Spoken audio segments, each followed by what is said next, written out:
예전에 이런 질문을 받았던 적이 있습니다. 행복한 삶으로 가려면 저는 좋아하는 걸 선택해야 될까요? 아니면 잘하는 걸 선택해야 될까요? 저는 거꾸로 얘기해주고 싶어요. 내가 좋아하고 내가 잘하는 걸 보는 게 아니라 나는 어떠한 고통을 겪을 때 그 고통을 감내하고 무언가를 계속하고 있나? 안녕하세요, 뇌과학 박사 장동선입니다. 오늘은 제가 제일 좋아하는 이야기들 중 하나를 하려고 해요. 바로 어떻게 하면 우리의 뇌를 리셋시킬 수 있고 행복하게 살 수 있는가? 최근에 2권의 책에서 심리학자와 뇌과학자가 제가 생각했던 거랑 같은 이야기들을 해서 굉장히 반가웠고 이 책들을 읽으면서 많이 끄덕끄덕했습니다. 바로 한 권의 책은 예일대학교 심리학자 폴 블룸이 쓴 최선의 고통이고요. 또 다른 한 권은 최근에 역주행하고 있는 도파민 네이션이라고 하는 책입니다. 일단 질문을 한번 이렇게 해보죠. 여러분이 살고 있는 삶이, 지금 경험하고 있는 세상이 여러분에게 최선의 세상입니까? 아니면 조금 더 맛있는 걸 먹고 돈이 많고 하고 싶은 걸 다 할 수 있는 그런 세상에서 살고 내 뇌도 다른 뇌로 교체하고, 만약 이런 옵션이 있다면 여러분은 어떤 걸 선택하시겠습니까? 재밌는 건 앨런 와츠라고 하는 작가이자 명상가이자 학자가 있는데요. 이 사람이 이런 질문을 던져요. 여러분이 꿈을 꾸는데 75년 동안의 삶을 선택해서 살 수가 있어요. 꿈속에서 살고 싶은 삶을 다 살 수 있다라고 한다면 맛있는 거 먹고 포르쉐나 람보르기니 같은 차도 타고 내가 살면서 경험할 수 있는 모든 쾌락은 다 누리는 그런 삶을 선택하겠죠. 그리고 나서 다음날 또 꿈을 꿀 수 있어요. 또 75년의 삶을 사는 꿈을 꿉니다. 똑같은 꿈을 꾸실까요? 처음 며칠 동안은 최대한의 쾌락을 여러분은 선택할 겁니다. 근데 매일 밤 새로운 인생을 살게 되면 일주일쯤 지나면 재밌는 거, 맛있는 거, 즐거운 거 다 해봤는데 무료해. 만약에 선택할 수 있다면 여러분은 내가 예측할 수 없었던 뭔가 위험한 모험과 위기의 상황이 꿈에 등장하는데 내가 그걸 극복하고 다 이겨내고 예스! 다시 쾌락을 쟁취하는 그런 시나리오로 넘어갈 확률이 높을 겁니다. 여러분이 1년 동안 이 꿈을 계속 꿀 수 있다. 그러면 여러분은 모든 걸 다 누리는 삶을 선택할까요? 앨런 와츠는 맨 마지막에 가서 여러분은 내일 당장 무슨 일이 일어날지 모르는 그런 삶을 자발적으로 선택하게 될 거라고 얘기를 합니다. 그리고서 마지막에 이런 문장을 남기죠. 당신은 아마도 현재 당신이 살고 있는 삶을 선택하게 됐을 겁니다. 저는 읽으면서 약간 소름이 돋았던 구절 중에 하나예요. 정말 매일 하루하루 모든 걸 다 누릴 수 있는 삶을 산다면 그 삶의 의미가 있을까? 나는 과연 그러한 삶을 원할까?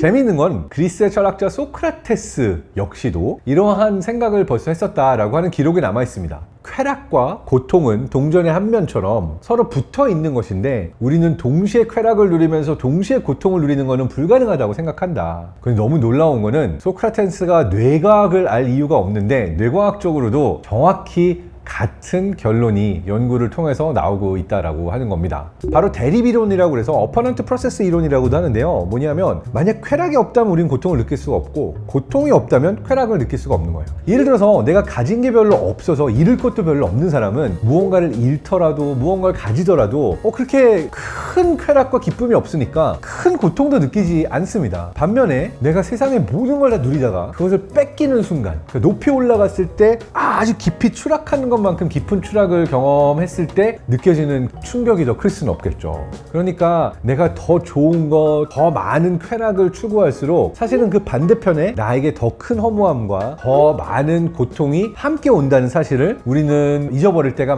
많다라고 하는 겁니다. 뿐만 아니라 도파민 네이션이라는 책에도 나오는 거지만 우리가 기쁨과 쾌락이라는 것을 도파민 분비를 통해서 느끼는데 뇌에서는 적응이라는 과정이 있어서 항상 똑같은 양의 기쁨을 똑같은 자극으로 느끼지 못해요. 그러니까 마약 중독자도 점점 더 많은 마약을 하게 되고 점점 더 깊이 빠져들게 되는 이유가 똑같은 양의 약으로 똑같은 쾌락을 얻을 수 있는 게 아니라 더 큰 자극을 받아야 되는 거죠. 그렇다면 행복하기 위한 솔루션은 더 좋은 거, 더 많은 행복을 찾는 것이 아니라 오히려 사서 고생을 하고 일부러 고통을 경험하고 아니면 적어도 나 스스로의 선택으로 결핍을 선택하는 것이 지속적으로 행복할 수 있는 솔루션이다 라고 하는 것들을 최근에 심리학자와 뇌과학자들이 밝혀내게 되었습니다. 도파민 네이션의 저자는 도파민 디톡스라고 한다든지 도파민 분비를 계속해서 찾아다니는 우리의 뇌의 모든 욕망을 멈추는 연습을 우리가 해야 된다라고 강조를 하고 있어요. 자, 그렇다면 현실에서 내가 더 큰 쾌락을 얻기 위해서 그리고 나의 뇌를 리셋시키기 위해서 무엇을 할 수 있는가? 도파민 네이션이라는 책에서는 자기 구속이라는 걸 해야 된다라고 얘기를 합니다. 자기 구속이라는 건 뭐냐면 욕망과 소비를 줄이고 그 욕망과 소비가 일어나는 상황이 일어나지 않도록 하고 나 자신을 관찰하게 되면은 무엇이 나를 의존적으로 만들고 나를 중독되게 하는가라는 것을 관찰하면서 자발적인 결핍을 선택하게 되면 그것이 뇌를 리셋시키고 우리 스스로의 안에서 치유와 회복을 찾게 되는 가장 좋은 방법이다 라고 얘기를 하고 있죠. 자, 그렇다면 어떤 것이 나를 행복하게 하는가? 라고 하는 질문을 던졌을 때 사람들이 그냥 놔두면은 다 선택하는 답이 하나 있습니다. 이거는 심리학자들이 최소 노력의 법칙이라고 부른 거기도 해요. 내가 많은 노력을 하고 음식을 얻을 수 있다. 또는 그냥 앉아가지고 아무것도 안 했는데 음식을 얻을 수 있다. 뭘 선택하시겠습니까? 대부분의 사람은 최소의 노력을 하고 얻은 음식이 더 좋은 선택이라고 생각을 해요. 근데 문제는 실제로 이 최소 노력의 법칙을 따라가서 내가 아무 일 하지 않고도 뭔가 맛있는 음식을 얻고 돈을 벌고 했을 때 그것이 누군가를 더 행복하게 하는가 라고 하는 것을 따라가 보면 정반대의 일이 일어납니다. 내가 아무런 노력도 기울이지 않고 얻게 된 무언가를 뇌는 별로 가치 있다고 생각하지 않는 거예요. 내가 힘들게 일하거나 진짜 죽도록 노력해가지고 얻은 무언가는 그 고생을 하고 노력을 한 나의 뇌의 입장에 있어서는 이거는 굉장히 가치 있는 일이야 라고 여기에 가치와 의미를 부여한다는 것이죠. 그래서 사람들은 쉬운 길을 선택하기를 원하고 뭔가 요행이 오기를 원하지만 사실 그것은 나를 더 나약하게 만들고 실망을 많이 하도록 만드는 거고요. 선택적으로 자발적 고통을 감내했다. 그러면은 아무것도 얻지 못하고 그냥 고생만 하고 끝났다라고 할지라도 그것은 내 삶에 있어서 나에게 조금 더 가치와 의미를 주게 되어 있습니다. 도파민 네이션에서는 자발적 고통에는 어떤 종류들이 있을까? 어떤 게 자발적 고통일까? 이런 얘기를 조금 더 깊이 파서 얘기하고 있는데요. 극단적인 진실. 대체 이게 뭐냐 한번 살펴볼 텐데요. 아니 진실만을 말하는 게 고통이라고? 네, 고통일 수 있어요. 사실 우리는 살면서 생각보다 거짓말을 자주 합니다. 분명히 잘못해놓고 이거 네가 한 거야? 이러면 아니 내가 왜? 그런 거 한 적 없어. 뭐 이런 식으로 이제 넘긴다든지 살면서 우리는 의식적으로 무의식적으로 거짓말을 굉장히 많이 하죠. 실제로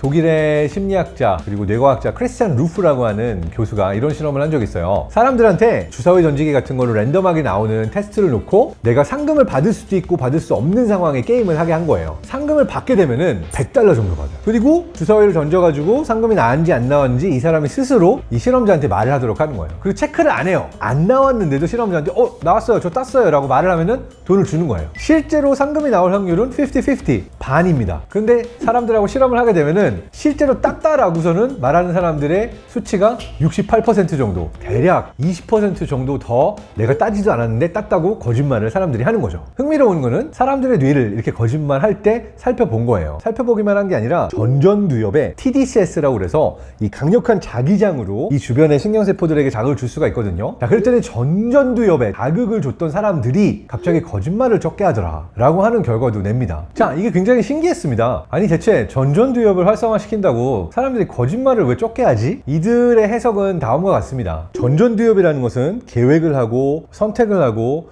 최고 결정 책임자라고 할 수 있는 영역이거든요. 이 영역이 가지고 있는 가장 큰 목적 중에 하나는 사회적인 행동을 제어하는 것이다 라고 하면서 우리가 스스로도 속이고 남도 속이고 하는 행동은 자기 제어가 떨어질 때 일어나는 일들이 아닐까, 욕망에 더 따라가게 되고 자기 제어 능력의 결핍 때문에 일어나는 것이 아닌가라는 방향으로 해석을 하기도 하거든요. 근데 도파민 네이션이라는 책을 썼던 애나 램프케 교수는 거꾸로 이 크리스찬 루프 교수한테 질문을 합니다. 내가 살면서 일부러 거짓말을 안 하고 진실만을 더 말하면은 반대로 전전두엽을 더 많이 활성화하면서 내가 내 삶을 스스로 제어하는 능력이 올라가지 않을까요? 그리고 이 연구자는 그럴 수 있을 것 같다 라고 얘기를 하기도 했죠. 그래서 단순히 결핍, 자극을 멈추고 욕망과 소비를 멈추는 것에서 끝나는 게 아니라 내가 어렵고 힘들어하는 일들, 그것이 진실을 이야기하는 것이건 수치심을 드러내는 일이건 아니면 다른 어떤 종류의 사서 고생을 하는 일이건 결국은 내가 더 행복해질 수 있고 또 지속 가능하게 내 삶이 더 의미 있고 좋은 삶으로 가기 위한 솔루션이다 라고 도파민 네이션의 저자도 최선의 고통의 저자도 그리고 저도 이야기하고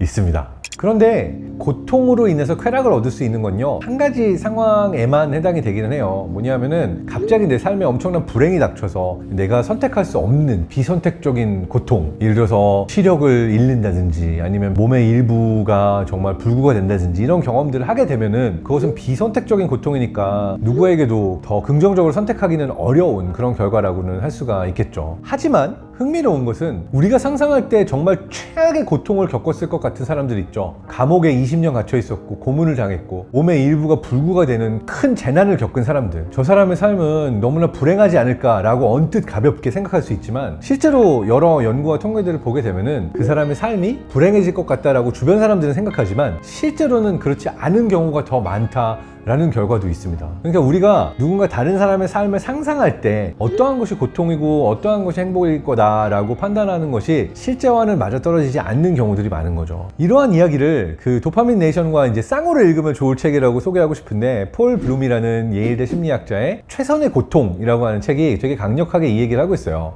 이 책의 추천사를 썼던 김지수 기자님 같은 경우는 추천사도 강렬하게 써주셨는데 이렇게 얘기를 하고 있습니다. 우리는 행복한 순간을 기억하고 싶어 하지만 고난을 빼고 인간의 삶을 설명할 길은 없다. 알다시피 우리는 모두 인생이라는 재난 영화의 주인공이니까. 결국 우리는 어떻게 보면 인생이라는 재난 영화 안에서 최대한 행복해지겠다고, 고통을 겪지 않겠다고 발버둥 치면서 살고 있는 존재죠. 그런데 자발적으로 고통을, 괴로움을 선택할 때 내 삶에는 더 많은 행복이 오고, 그리고 내가 더 큰 행복과 쾌락만을 추구할 때 내 삶은 허무해지고 더 힘들어지고 우울해질 가능성이 높다.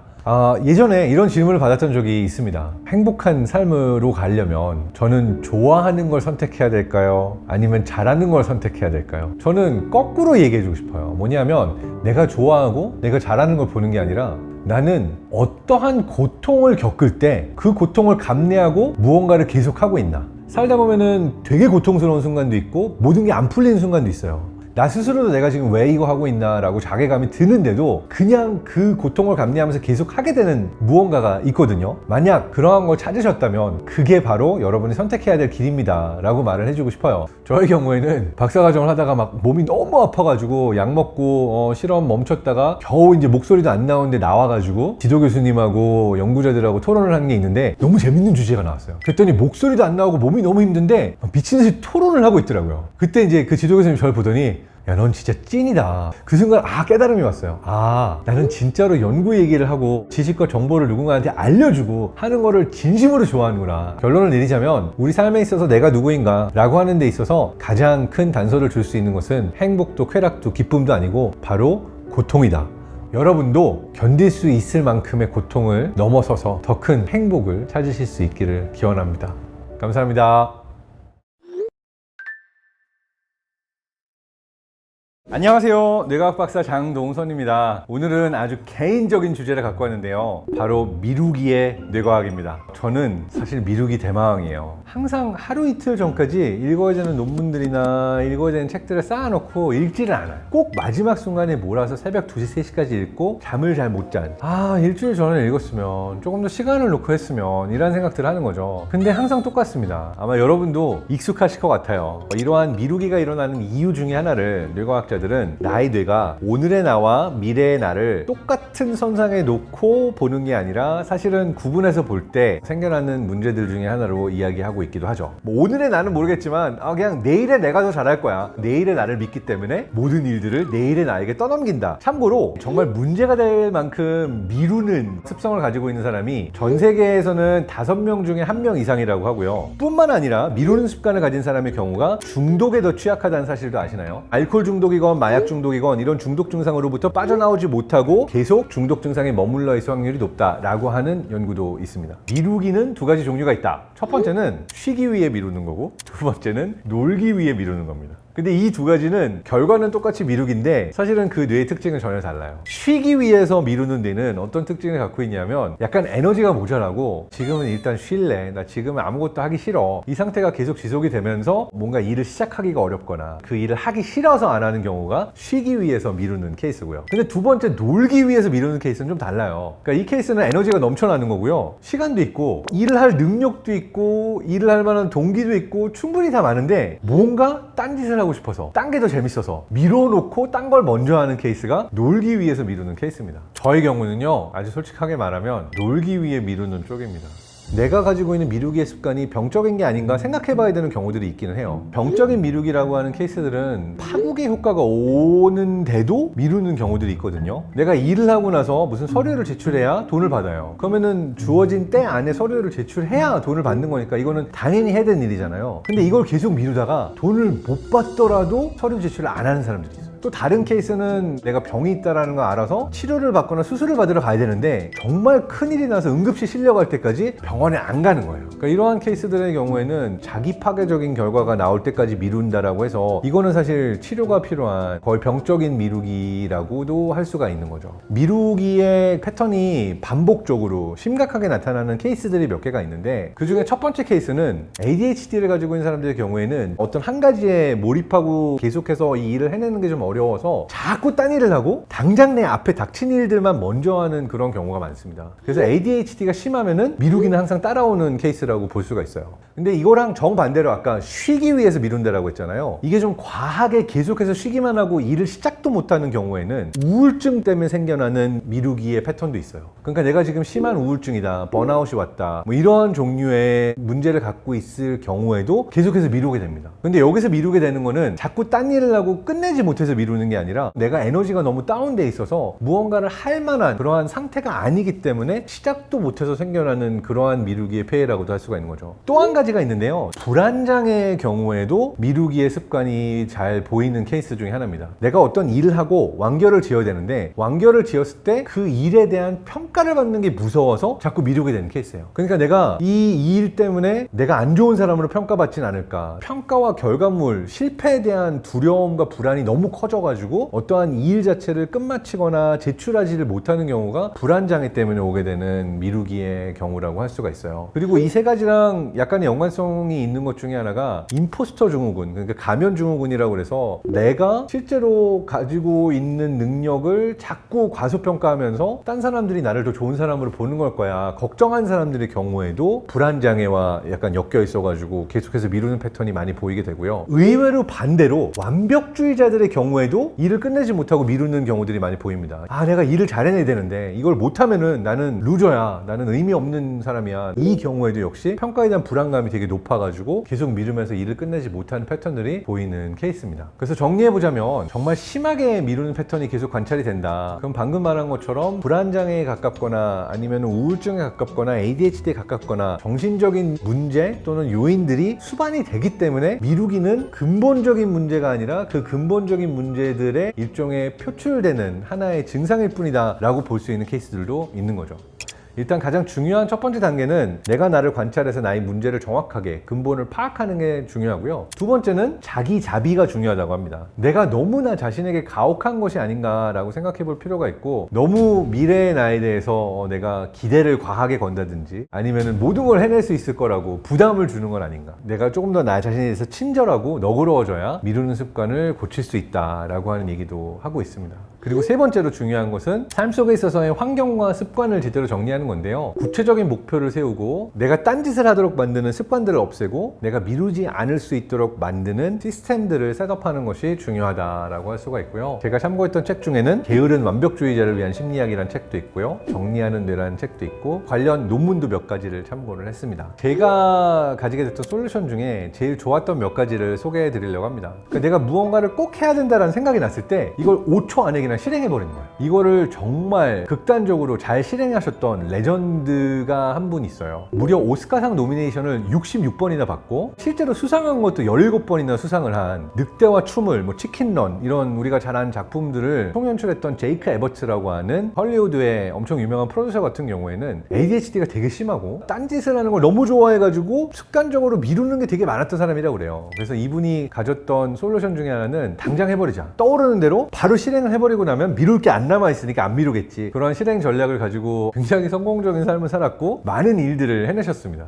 당장 해버리는 게 어려우면은 이것도 도움이 많이 되는 게요. 내가 해야 되는 일이 있으면 이 일이 보통은 많기도 하고 크기도 하잖아요. 그래서 이것들을 조각조각 내가지고 조그만 조각들을 만들어 놓는 거예요. 그러면 이 일을 다 하진 않더라도 이 조각 하나만 해내면 되는 거죠. 두꺼운 벽돌책 같은 걸 읽어야 될 때 부담되잖아요. 이거 언제 다 읽지? 그러면은 딱 잡자마자 일단 잡았으니까 서문만 읽자 라고 서문만 읽는 걸 끝내요. 그리고 그 다음번에는 이제 점심 먹다가 이 책 읽어야 되는데 이러면은 그 생각이 들었을 때 1장만 읽자 라고 해서 1장을 읽어버려요. 이거를 반복적으로 하다 보면은 어느 순간 책 다 읽었네? 이렇게 되기도 하더라고요. 그래서 목표를 거대하게 잡기보다는 작게 잡고 당장 할 수 있는 것들을 많이 해버리자. 그 다음에 내가 이걸 해냈을 때 얼마나 좋은 결과들이 올 수 있을 것인가, 미래의 시나리오들을 최대한 구체적으로 상상해보기, 요 4가지로 태클을 하게 되면은 미루는 습관이 그래도 조금은 태클이 되고 원하는 결과로 조금 가까이 가는 것 같습니다. 제가요, 미루기 습관 때문에 인생이 진짜 찐 망할 뻔한 적이 여러 번 있습니다. 사실 독일에 있을 때 제가 좀 일이 꼬였던 시기가 있었다라고 방송이나 이런 데서도 얘기를 좀 했었거든요. 20대 때 미국에 교환학생 갔다가 박사 오퍼를 받고 우와! 엄청 좋은 일이 일어났죠. 뭐 당장 20대 박사가 될 수 있는 미국 대학교에서 엄청 대가 교수님이 나에게 기회를 주셨어. 독일에 가가지고 얼른 해야 될 일을 끝내고 그리고 미국에 가가지고 박사 과정에 들어가야지 라고 하는 상황이었어요. 근데 그 과정에 있어서 갑자기 다 꼬였어요. 그러니까 독일에 돌아갔는데 저한테 그 학위 증서를 주셔야 되는 지도 교수님이 갑자기 돌아가시고 학과에 문제가 생겨서 후임 교수가 선임이 2년이나 되지 않고 저는 내 학비를 스스로 벌어야 돼서 막 알바를 3개씩이나 하고 그 과정에서 허리도 나가고 갑상선도 나가고 건강도 안 좋아지고 뭔가 왜 인생 꼬이려면 다 꼬인다고 모든 일들이 꼬이는 그런 상황이 온 거죠. 그래서 그 상황에서 결국은 제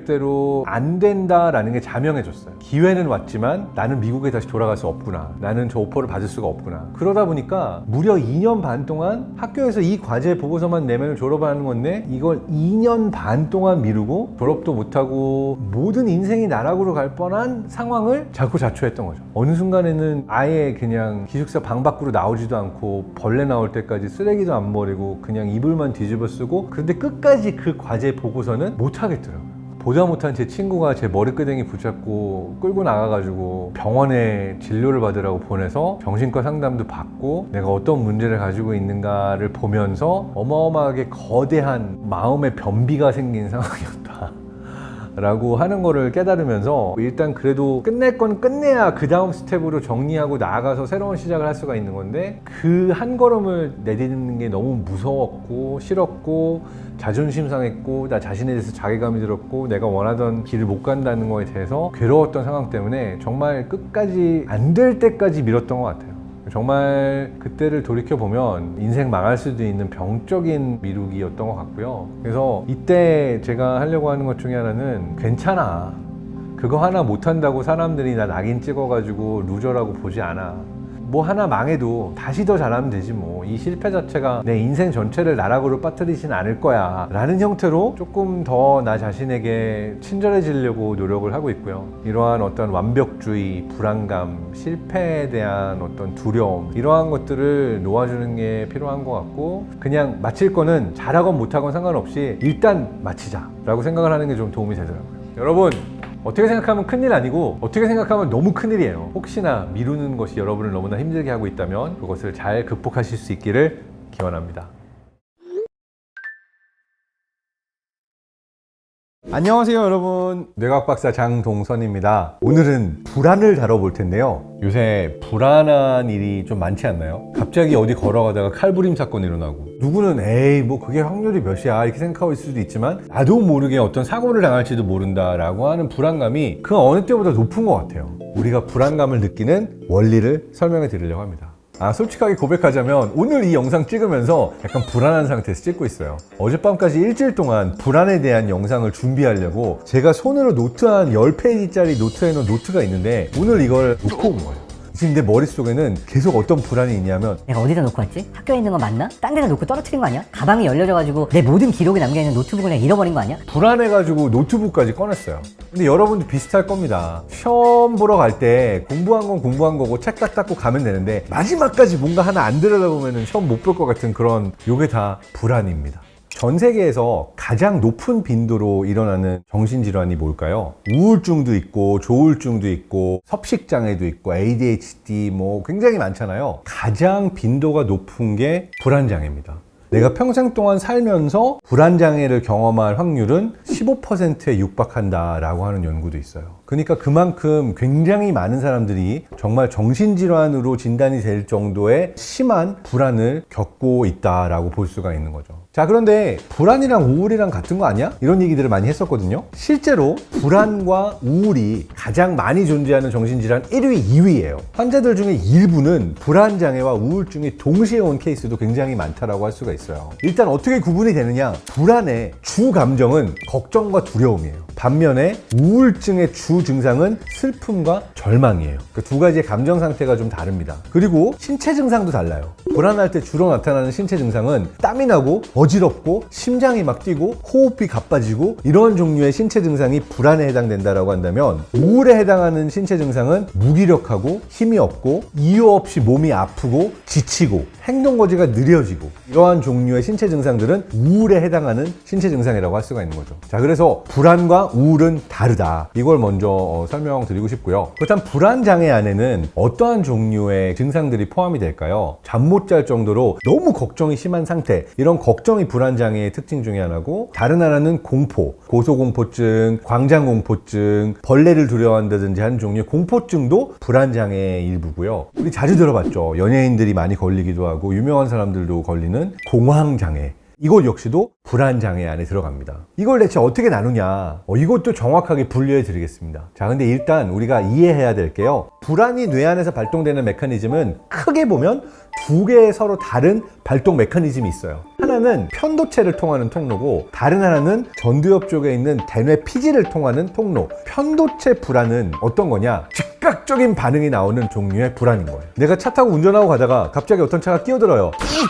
와이씨, 사고 날 뻔했잖아. 와, 진짜. 이러면서 막 화도 나고 걱정도 되고 여러 가지 반응들이 바로 온 거, 이게 편도체 불안이다라고 한다면, 잠깐만, 나 집에 요리하려고 냄비 올려놓고 불 안 끄고 온 것 같은데? 에어컨도 틀어놓고 온 것 같고 비 온다고 했는데 창문도 열어놓고 왔는데? 아, 돌아가야 되나? 자, 요거는 뭐냐? 실제로 지금 당장 불안한 일이 눈앞에 없는데 불안할 이유가 갑자기 떠오른 거죠. 자, 요게 대뇌를 통한 피질 불안의 대표적인 증상인 거예요. 구분이 가시죠? 공포스럽거나 두려울 만한 이유가 있을 때 빠르게 반응하는 게 첫 번째라고 한다면, 반응할 이유가 없고 불안에 대해 이유가 없는데도 발동되는 종류가 두 번째예요. 자, 그렇다면 이러한 종류의 어떤 반응들이 생겨나게 되는 메커니즘을 단계별로 한번 뜯어가지고 볼까요? 일단 1단계. 예를 들어서 내가 갑자기 벌이 나타났는데 내가 벌을 되게 무서워한다. 그러면은 편도체 불안, 즉각적으로 나타나는 거죠. 이게 공포의 1단계라고 볼 수가 있는 겁니다. 그런데 2단계는 내가 벌을 보면 나도 모르게 막 마비가 되거나 발작이 일어나서 내가 제어할 수 없이 너무 무서워. 그럼 스스로 알게 되면은 공포에 대한 공포가 생기는 단계가 있는 거예요. 여기서부터는 생각이 포함이 되는 거예요. 대뇌를 통해서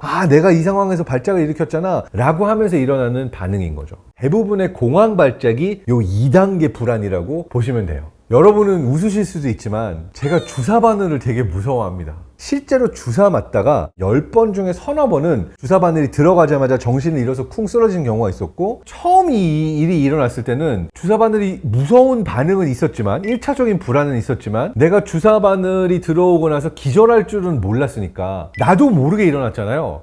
나 주사 맞으면 또 기절하는 거 아니야? 라고 하는 무서움이 생기면서 공포에 대한 공포가 생긴 상태죠. 내가 주사 맞는 게 무서운 게 1단계 공포와 불안, 주사 맞고 기절했기 때문에 주사 맞는 상황 자체가 일어날까봐 불안한 게 공포에 대한 공포로 두 번째 불안이죠. 공포의 3단계는 뭐냐? 올해 건강검진 가야 되는데 건강검진을 떠올리기만 해도 나도 모르게 땀이 나면서 불안하기 시작한다. 이게 예측 불안인 거죠. 공포에 대한 공포가 두려운 거예요. 예측이 되기 때문에. 실제로 바늘을 본 것도 아니고 병원에 간 것도 아닌데 나 혼자 경험 때문에, 기억 때문에, 트라우마 때문에, 상상 때문에 예측을 하면서 불안하기 시작하다. 이러면 이게 이제 세 번째 예측 불안인 거죠. 사실 패턴은 이렇게 시작이 됩니다. 뭔가 안 좋은 경험이 있어요. 그 안 좋은 경험 때문에 두려움이 생겨버립니다. 자, 그러면은 그 두려움 때문에 비슷한 상황을 뇌가 점점 더 예측을 하게 되는 거예요. 한번 사람들 앞에서 창피를 당한 사람은 그 창피 때문에 너무 무서우니까 다시는 사람들 앞에 안 나가려고 하는 거예요. 그럼 사람들 앞에 안 나가면 어떻게 됩니까? 계속해서 예전의 기억과 경험이 남아있으면서 점점 더 사람들을 피하게 되는 거겠죠. 우연히 어쩔 수 없이 사람들 앞에 나가야 되는 상황이 또 생긴다고 가정을 해봅시다. 처음보다 잘할까요? 못할까요? 더 못할 가능성이 높죠. 왜냐하면 예전에 안 좋은 경험도 있고 계속 피했고 불안과 두려움이 있으니까 두 번째 상황에서는 더 최악의 상황으로 갈 가능성이 높은 거죠. 불안을 약화시키려면 당장 행동하고 실행해버리는 게 가장 좋은 방법이에요. 그런데 당장 행동하지 않고 실행하지 않고 망설이거나 회피하잖아요. 그러면 불안장애는 점점점 더 심해집니다. 그래서 불안을 이야기하면은 우리가 이야기하지 않을 수 없는 게 바로 회피입니다. 근데 요거는 다음 영상에서 다루도록 하겠습니다. 불안은 되게 재밌는 게 아무런 경험이 없고 생각이 없는 사람은 불안이 있을 수가 없어요. 대표적인 예가 갓난아기입니다. 갓난아기가 태어나자마자 어떤 게 날 아프게 할지 어떤 게 나한테 안 좋은 자극일지 경험 자체가 없잖아요. 전혀 불안하지 않아요. 불안이라는 거는 그 상황이 또 올 수도 있잖아. 나 그때 너무 아프고 서러웠어. 이걸 알기 시작하면서 그러니까 아이가 학습을 하고 점점 더 경험이 쌓이면서 불안이 늘어나는 거예요. 사실은 아는 게 많은 사람도 불안이 많습니다. 대표적인 예로 좀 웃긴 게요. 저 같은 뇌과학자도 그렇고 심리학자도 그렇고 의대생들이 많이 겪는 건데 온갖 질병을 공부하잖아요. 불안이 완전 극에 달합니다. 모를 때는 그런 병이 있다는 것조차 모르니까 안 불안해요. 근데 그런 병이 있다는 걸 알면 다 내가 걸릴 것 같은 느낌이 들면서 이 병 이거 나 아니야? 라는 생각들이 막 올라오는 거죠. 그러니까 아는 게 많을수록 생각이 많을수록 불안은 늘어날 수밖에 없는 거예요. 우리는 정보가 넘쳐나고 안 좋은 뉴스가 넘쳐나는 세상에 살고 있기 때문에 그 누구보다 불안할 여지가 많은 세상에 살고 있기도 해요. 뭔가 뉴스를 많이 본다, 안 좋은 경험이 많다, 다른 사람들 얘기를 듣고 복기를 하면서 서현역 바로 우리 회사 앞이었잖아, 나한테도 일어날 수 있는 일이었잖아, 여기까지 생각이 미치면 완전 불안해지는 거죠. 그렇다면 불안에 특별히 취약한 종류의 사람들이 있을까? 있습니다. 이거는 유전이냐 학습이냐 둘 다입니다. 여러분 다 아실 거예요. 온갖 걸 걱정을 하는 아이의 경우에는 커가지고 그러고 싶지 않은데도 비슷한 걱정을 하는 사람으로 큽니다. 이 부모가 사사건건 막 작은 일에도 불안해했다라고 하는 경험들이 확인이 되어 있어서 아이도 이 불안을 같이 가져가게 되는 거죠. 그러니까 이게 대대로 가족력이 있다라고 얘기를 하는 거고, 그 가족력은 유전과 학습의 메커니즘이 둘 다 작용을 합니다. 불안에 특별히 취약한 사람이 있다라고 했죠. 이건 정해져 있는 걸까요? 나는 불안에 취약한 사람으로 타고났기 때문에 어쩔 수 없는 걸까요? 여러분이 꼭 기억하셔야 되는 게 한 가지 있습니다. 불안은 성격 특성이 아니고 타고나서 정해져 있는 게 아니에요. 여러분이 불안한 사람으로 타고나서 불안도가 높은 게 아니라 여러분이 불안한 반응을 보이도록 만드는 뭔가가 있는 거예요. 불안은 치료할 수 있습니다. 편도체 불안은 즉각적인 반응이잖아요. 그렇기 때문에 어떠한 종류의 논리나 말이나 막 설명을 한다고 내가 바뀌지 않는 거예요. 저 같은 경우 고소공포증이 굉장히 심하거든요. 내가 아무리 머리로 괜찮아, 죽지 않아, 나 안전해 라고 스스로에게 100번 되뇌이더라도 높은 곳에 올라가면 아무 소용이 없어요. 다리가 후들거리고 땀나고 패닉이 옵니다. 그냥 신체적인 반응이 바로 나타나는 거예요. 이걸 치료하는 방법은 오직 경험과 반복 학습을 통해서만 해결할 수 있다. 실제로 정신과에서도 예를 들어서 거미를 극단적으로 무서워하는 사람이 있다, 거미 모형을 통해서 만져보게 한다든지 거미 영상을 보게 하거나 서서히 노출 치료를 통해서 둔감화를 하는 형태로 편도체가 바로 반응하는 것을 막는 형태의 치료를 합니다. 반면에 피질 불안의 경우에는 조금 더 복잡한 과정을 통해서 치료를 해야 됩니다. 내가 나 스스로를 관찰하고 내가 어떻게 반응하는지를 보는 메타인지 능력을 강화시켜주는 게 되게 중요하고요. 그 다음에 내가 당장 어떠한 생각들이 계속 맴솟음 치면서 예측 불안이 일어나게 되면은 다른 종류의 뭐 이미지나 어떤 글이나 영상을 보면서 잠깐 동안 다른 쪽에 몰입하게 하거나 내가 경험하는 자극들을 다른 형태로 경험할 수 있도록 재프로그래밍 해주는 인지 재구성, 그러한 과정들을 통해서 치료를 하도록 되어 있습니다. 어쨌든 기억해야 될 것은 불안장애는 굉장히 많은 사람들이 경험하고 있지만 의외로 생각보다 쉽게 해결할 수 있는 증상이다. 내가 세상의 자극에 반응하는 나의 패턴만 바꾸면 충분히 해결될 수 있는 문제다. 요걸 기억하시기 바랍니다. 오늘 우리가 불안의 여러 메커니즘을 설명을 했는데 요거를 하나하나 디테일하게 뽀갠 책이 있어요. 바로 불안할 땐 뇌과학이라는 책입니다. 35년 동안 불안장애를 겪은 환자들만 연구한 전문가가 쓴 책인데요. 구체적으로 어떻게 이러한 불안을 극복할 수 있는지까지도 굉장히 친절하게 써 있습니다. 그래서 나의 뇌를 이해함으로써 불안에서 빠져나오고 싶다, 많은 도움이 되는 책 같습니다. 자, 여러분 보시면서 와 저건 난데? 아 맞아, 난 저런 게 불안했어 라고 하셨다면 여러분의 뇌를 이해하셔서 편도체 불안에 해당되는지 피질 불안에 해당되는지 또는 불안의 단계 중에서 여러분이 경험하고 있는 불안은 어디에 해당되는지 스스로 한번 관찰하고 경험을 공유해 주시죠. 그렇다면 다음 영상에서 인생을 최악으로 몰고 가는 회피 행동 그리고 어떻게 빠져나올 수 있는가 조금 더 깊이 다뤄보도록 하겠습니다. 안녕하세요. 뇌과학 박사 장동선입니다. 우리 지난번 영상에서 불안 다뤘죠. 바로 이어서 오늘은 회피를 다루도록 하겠습니다. 불안을 해결하는 가장 좋은 방법은 실행이라고 했죠. 근데 문제는 실행의 방식이 여러 가지가 있다는 거예요. 한번 예를 들어 볼까요? 나는 사람 만나는 게 두렵고 사람들 앞에서 서거나 이렇게 인사하는 자리가 너무너무 막 힘들고 불안한 사람들이 있죠. 약간 사회적 공포라고도 하죠. 이걸 극복해 보려고 독서 토론 모임이 있는데 가겠다고 약속을 해놨어요.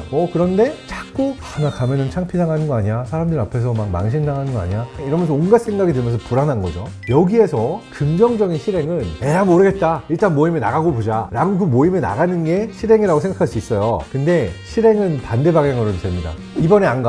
다음에 갈 거야. 나 분명히 하긴 할 건데 이번에 안 해. 라고 캔슬했어요.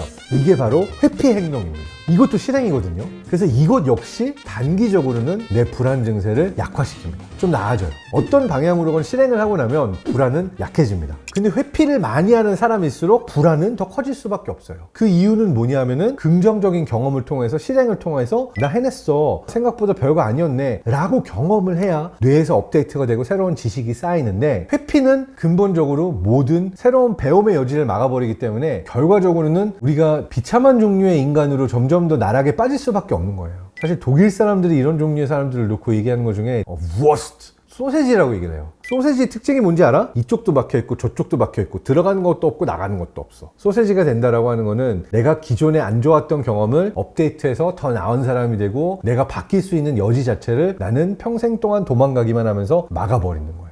자, 여러분 소세지처럼 워스트처럼 살지 맙시다. 보다 구체적으로 불안함을 회피하고 회피하니까 더 불안해지고 이거를 계속 반복하는 행동에 티피컬한 패턴 몇 가지가 있다고 합니다. 여러분이 해당되는지 한번 보세요. 첫 번째 회피의 패턴. 잘못된 선택은 무조건 피해야 돼요. 뭔가 여기에 안 좋은 일이 있을 것 같으면 그런 거 안 해. 예를 들어서 내가 이 학교에 시험을 봤는데 붙을지 떨어질지 모르는데 떨어지는 거에 대한 불안이 너무 크다. 아예 시험 자체를 안 봅니다. 내가 후회할 수 있는 선택은 안 하는 거죠. 두 번째는 사실은 회피처럼 보이지 않아요. 내가 여기 어플라이 하기 전에 잠깐만 기다려봐. 우리가 제일 좋은 선택할 테니까 분석 좀 해보고 잠깐만 내가 계산 좀만 더 하면 돼. 근데 우리가 인생을 다 계산할 수 있어요? 인생이 다 하나하나 모든 요인들을 넣고 계산할 수 있나요? 그러니까 이 종류는 왜 회피로 가냐면 결국 지나친 계산을 하다 마비돼버려요. 너무 많은 요인들을 생각해보다가 이러지도 못하고 저러지도 못하고 어떤 선택도 못 내리고 마비되어버리는 거. 이것도 가장 자주 일어나는 회피의 유형 중에 하나입니다. 세 번째 회피의 패턴은 뭐냐면은 완벽한 순간을 기다리는 거예요. 예술가로 치면 누구나 빈 캔버스에 대한 빈 종이에 대한 두려움은 있습니다. 그 불안이 굉장히 크다고 그래요. 작가가 처음 글 쓸 때 첫 문장 쓰는 게 그렇게 어렵다고 합니다. 이때 정답은 일단 한 문장이라도 쓰고 보면 한 문장이 두 문장이 되고 세 문장이 되고 내가 엉터리를 썼으면 찢어버리고 또 쓰면 되는 거고 고치면 되는 거고 이렇게 발전이 이루어지는 건데 이 경우는 그분이 오시길 기다리는 거예요. 내가 뭔가 영감이 와가지고 정말 대단한 작품 생각났어. 이거는 대작이 될 거야. 라고 하는 그 순간이 올 때를 기다리면서 아예 붓을 들지도 않죠. 실제로 많은 예술가들이, 많은 학생들이 내가 공부하기 최적의 순간이 올 때까지 기다리고 공부를 안 합니다.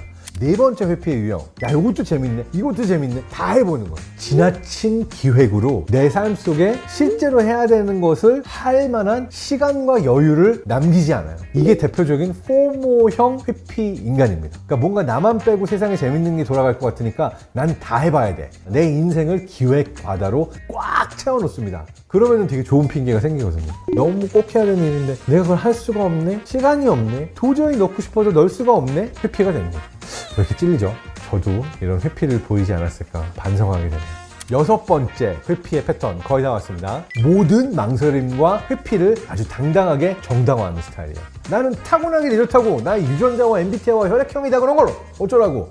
나는 그런 사람이다. 나는 그럴 수밖에 없는 사람이다. 내 스스로가 나에게 이걸 1000번 되뇌이면서 나도 이걸 스스로 믿고 있는 종류의 회피인 거죠.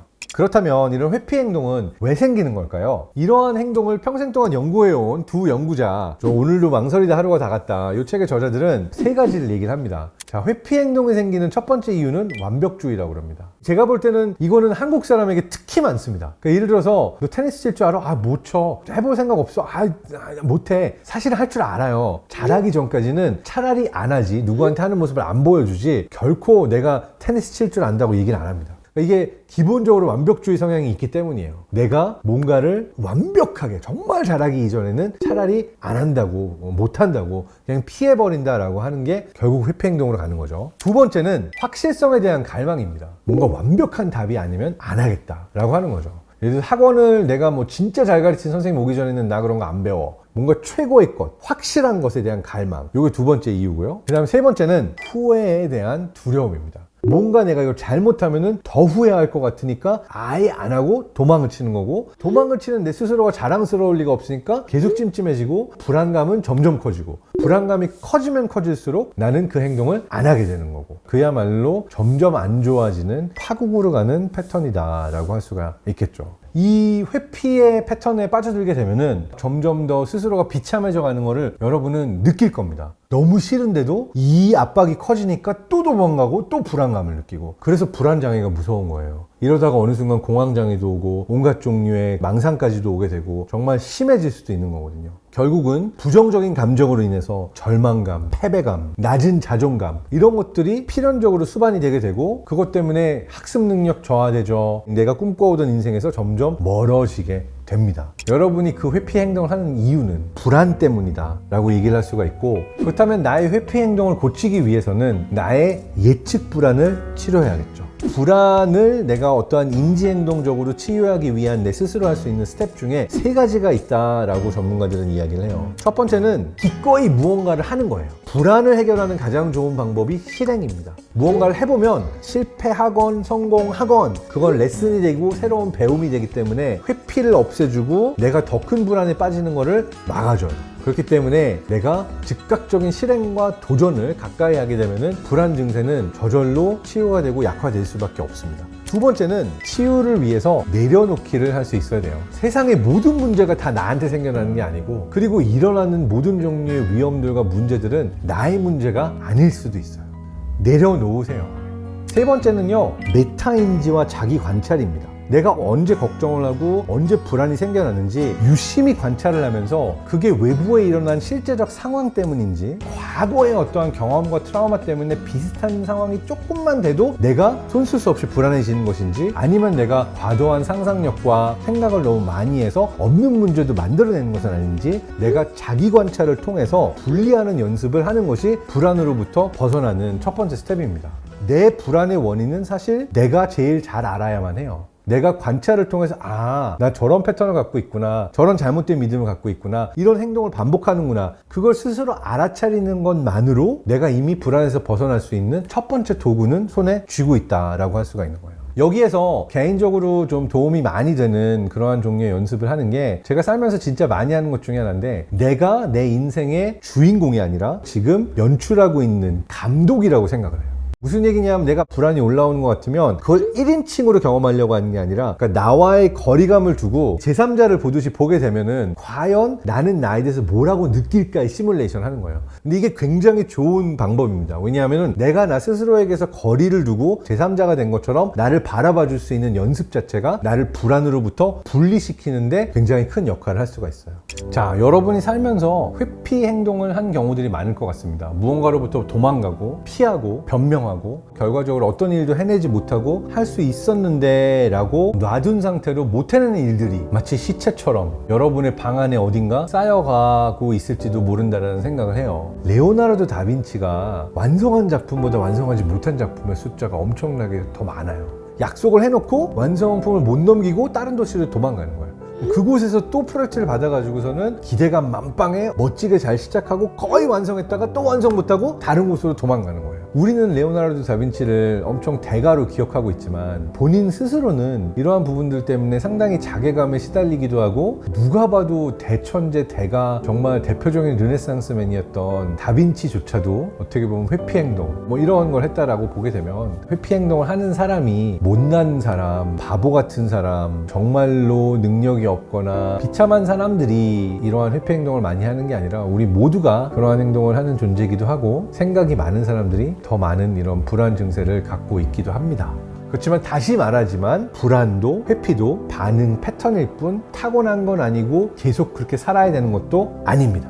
조금 내려놓고 할 수 있는 거 하고, 이 에너지를 사용해서 무조건 뭔가를 실행을 해버리자. 내가 완벽하지 못해도 실수하더라도 배움이 있고 더 나아질 수 있으니까. 우리는 나아질 수 있는 존재다. 불안은 극복될 수 있다.